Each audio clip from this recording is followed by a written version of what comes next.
Is there anyone who studied the Eightfold Path before? You can type number 8 in the chat.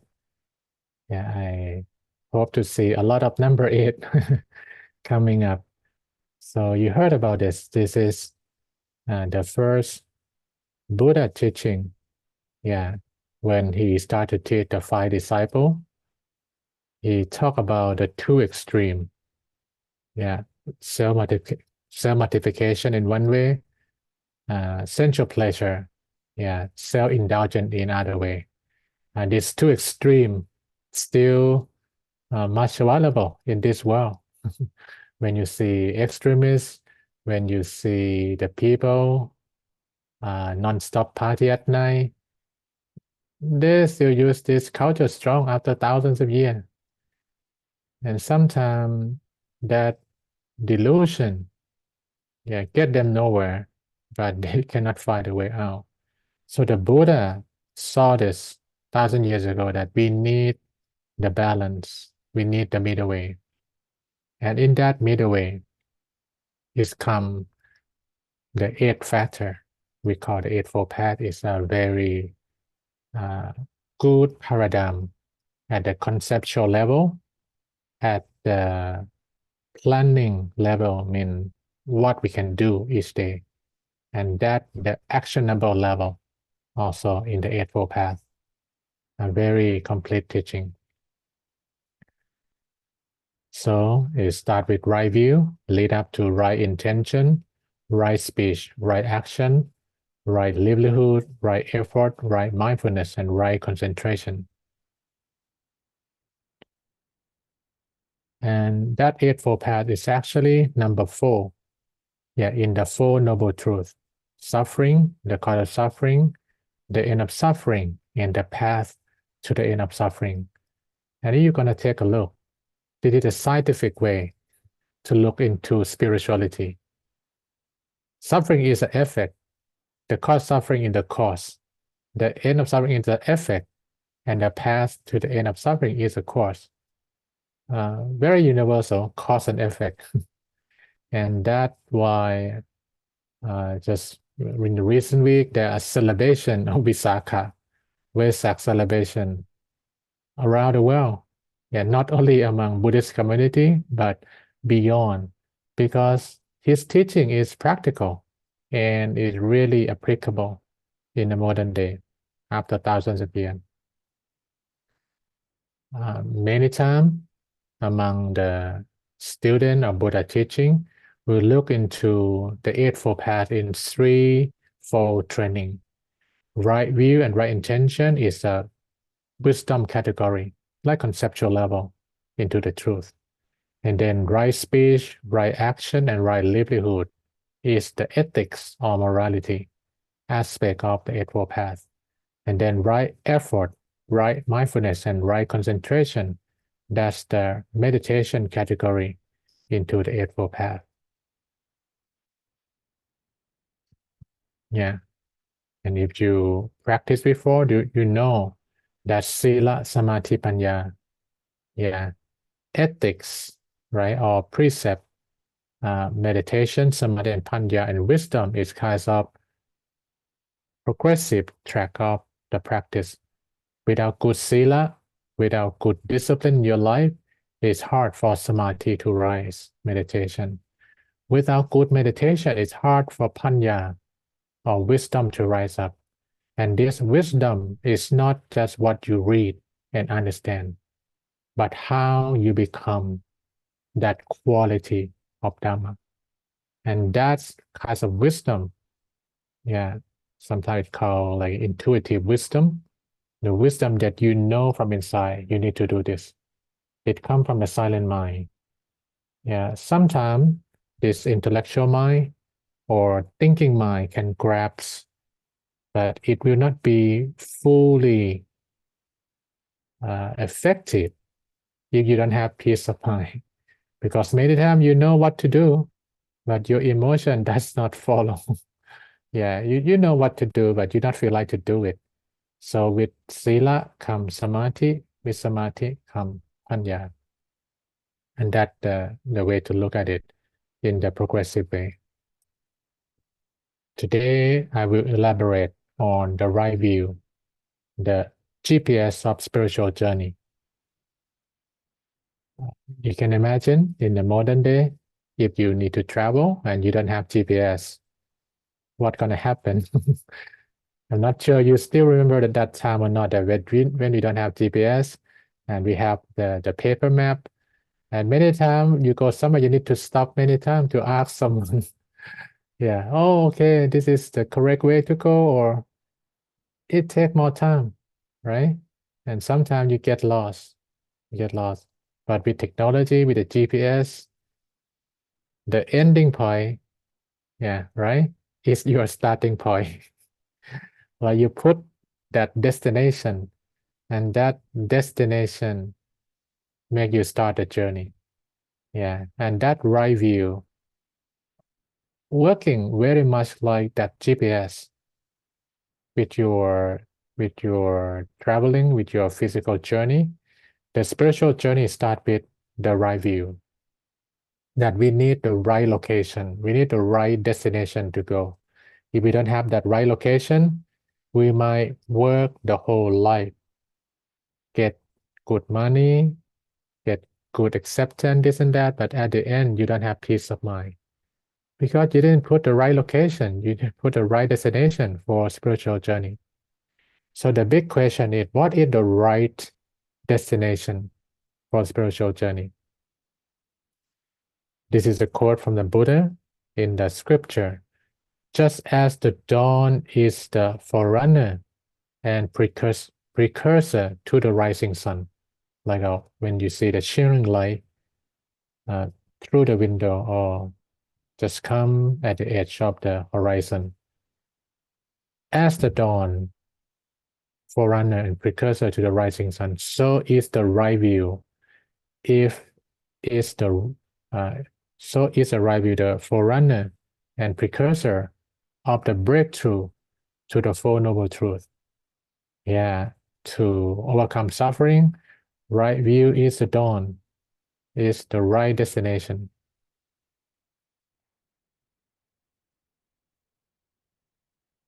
There are two kinds of right view. According to the scripture, two kinds of right view we call mundane right view and supramundane right view.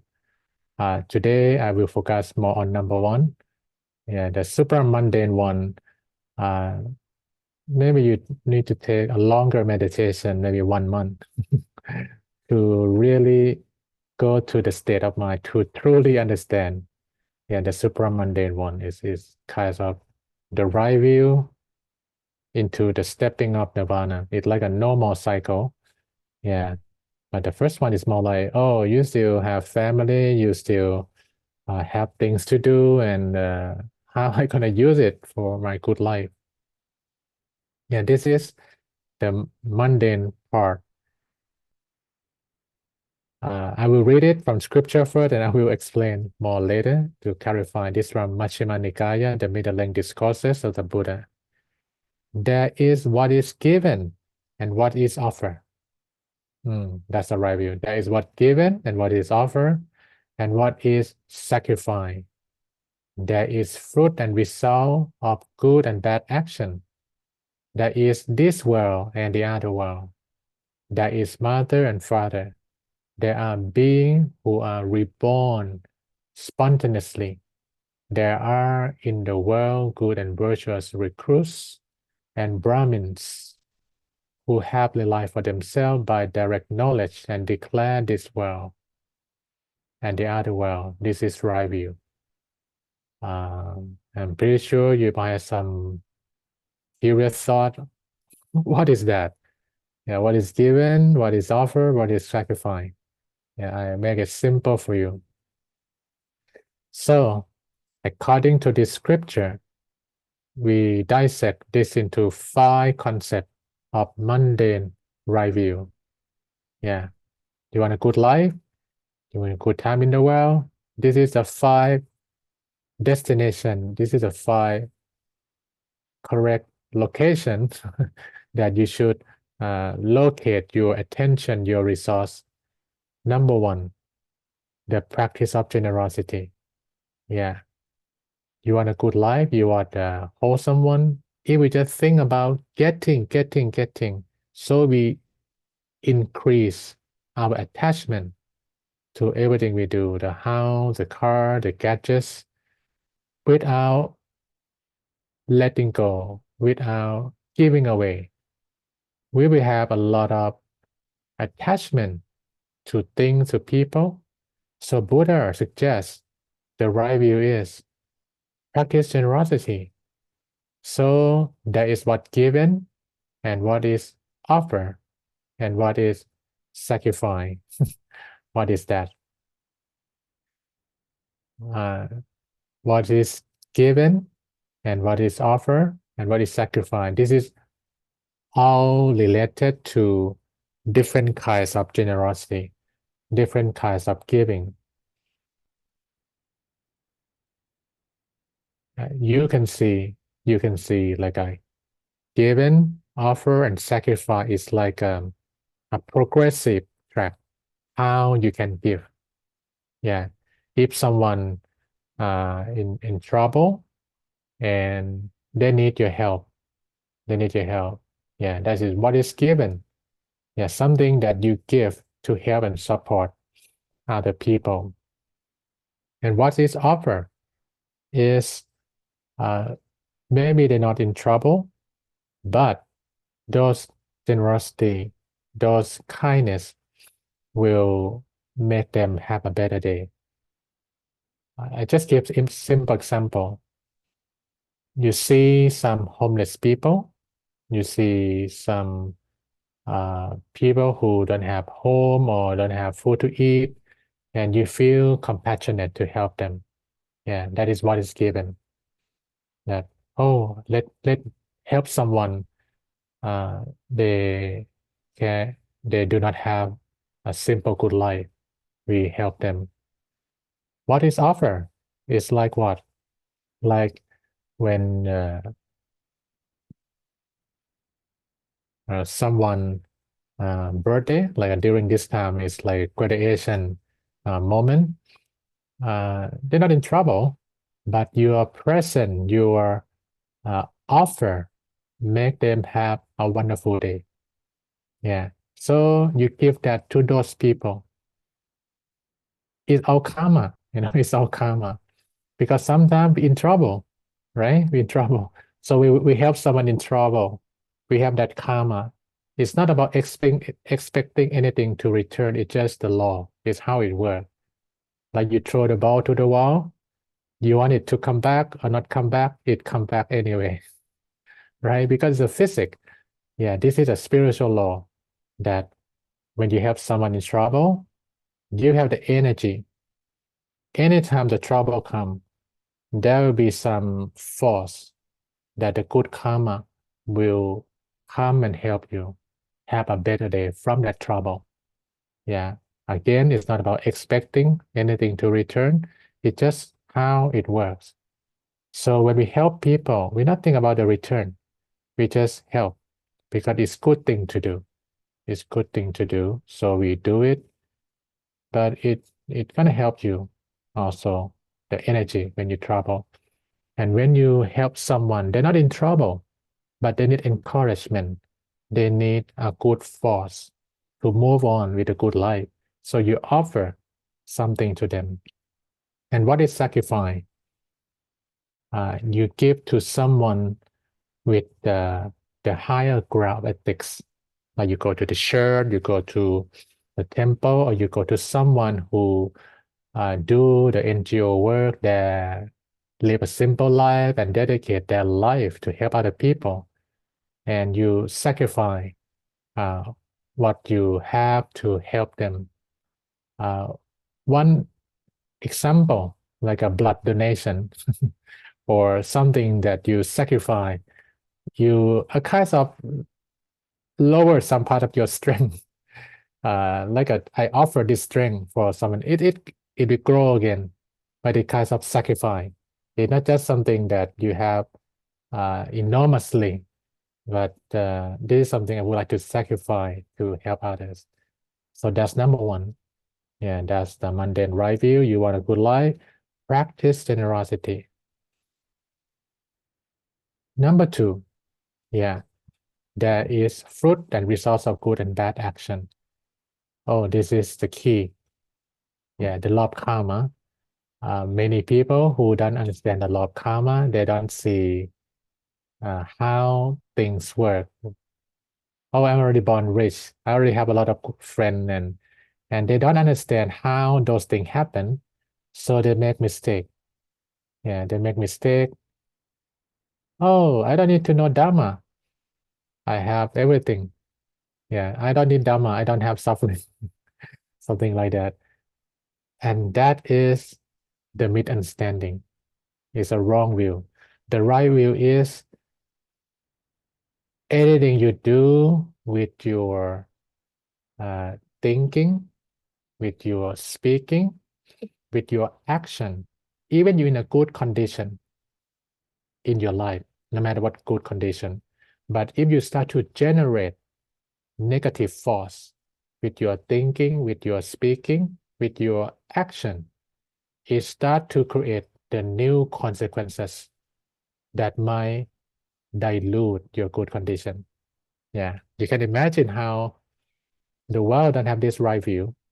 Yeah, when you have money, when you have power, when you have a mighty big nation, sometimes don't care about how the smaller people, the smaller nation will feel. Yeah, so we need to be careful. And Buddha said, there's a fruit and results of good and bad action. Do not be careless. So that is the motivation and the consequences that we need to have the right motivation that let's do good thing with good habit, body, speech, and mind in control. That's the second one.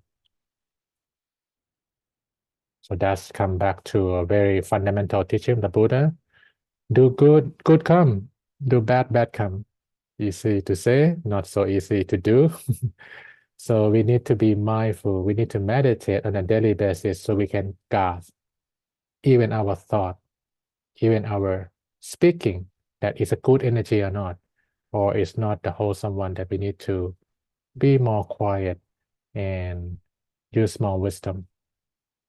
It's universal. In the Bible said, you reap what you sow. Yeah. And that come what we call the heart of Buddha teaching. Avoid bad, do good, and purify the mind. Yeah, this is the second right view. You want a good life? This is the mantra. Avoid bad, do more good, and purify the mind.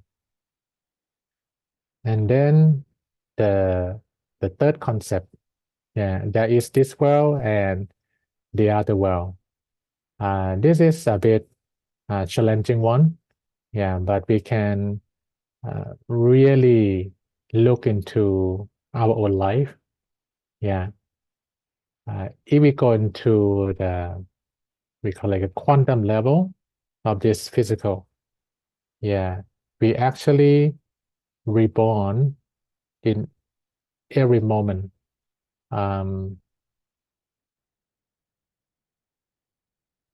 If we look into a very like coarse level, not so refined, yeah, this is the same person, right? This name, this body.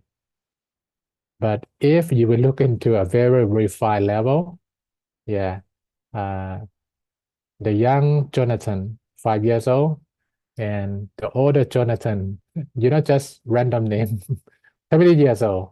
The cell, everything is born and reborn. The emotion also born and reborn, and collectively is keep moving on to the next state, to the next state, right?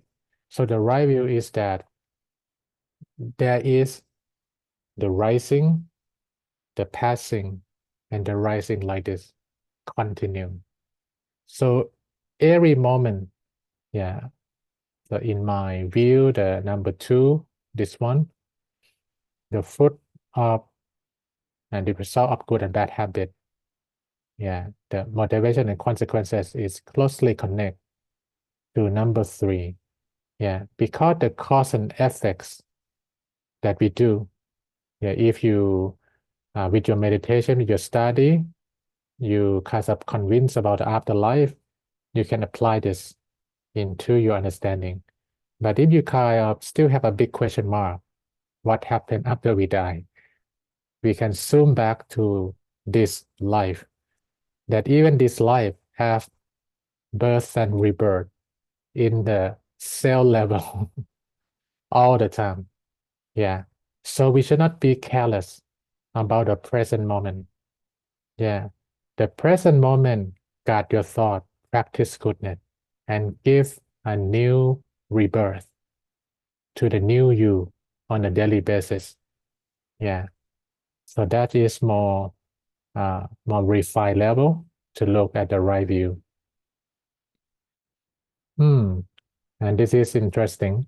There is mother and father in the East, in the West, this concept about the gratitude, about how you have karma connect to your parent is not very common in both culture.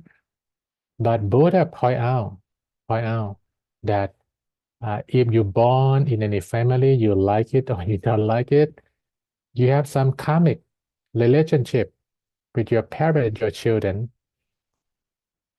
If you like that relationship, okay, you maintain more good interaction in the way that, oh, I wish we can be together again. I wish we can do good together again. Yeah. But if you don't like the one you experience, uh, from what I learned from the Buddha, do not be the one who receive the bad consequences, but practice ourselves to change the karma. Yeah. Yeah. Sometimes we talk about salts and water, that when it's like a salty, it's not pleasurable, it's too salty. We need to add more water. Yeah. So if we practice well with our mother, with our father, uh, even it's a pleasurable one or is undesirable, like, oh, I don't like it, we should be strong. We should strong in our karma, that no matter what happened before is in the past. The present moment is my power. So I will do more good karma with my mother, with my father, with my children. So we can dilute whatever bad karma we create together.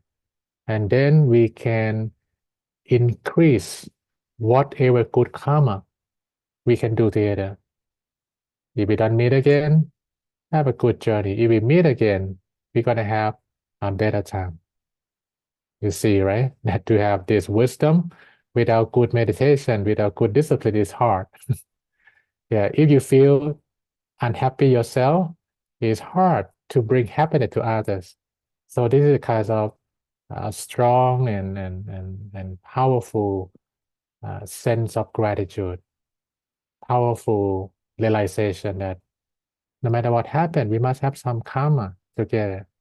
So let's make a new good one. Then we can have a better time. Whether we meet again or we not meet again, we wish well for all. And number 5, this is a bit challenging one. Realization through direct experience. There are beings who are born, who are reborn spontaneously. They are in the world of good and virtuous recruits and Brahmins who have realized for themselves by direct knowledge. Yeah, this mention about the possibility.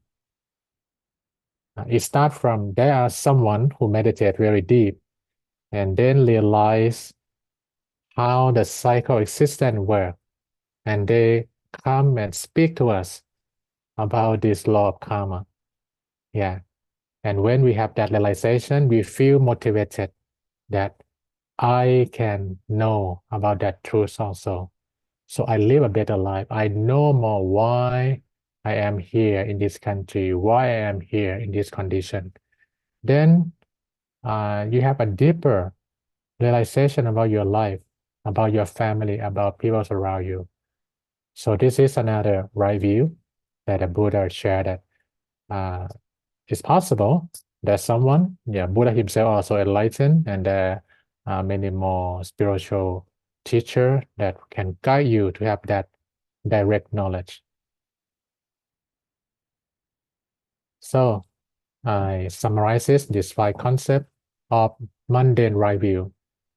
The first one, the practice of generosity, that's a giving. Number 2, number 3, number 4 is the ethic part, that with motivation and consequences, everything has consequences, so do the good cause. Train oneself more, meditate more, shower the mind more, so we have the mindfulness to catch whatever best consequences might come, and then you pause it before you do it. And that consequence that will lead to birth, rebirth, afterlife, or even this life that is born and reborn in every second in your cell level. And number 4, the karmic relationship with our parent and children, whatever location, wherever you are with your family. According to Buddhism, you must have some karma to be together. So let's be strong and make a new good one, even the better one, and wish well, for each other. And the last one, that's meditation. When you practice more deeper meditation, you know more what will make a better day each day that you live your life. So in summary, the right view in a very practical sense is gem. That every day a good life, giving, ethics, and meditation. And that's the water to dilute whatever bad karma might already there, but you can fix it for a better time. So that's the summary of the GPS of spiritual journey. Wherever you will go on the spiritual journey, put this location, gem, giving, ethics, and meditation, and it will lead you to your wholesome place in this world, in this universe. I pass it back for Mr. Yin for any interaction we might have for the right view, the GPS of spiritual journey.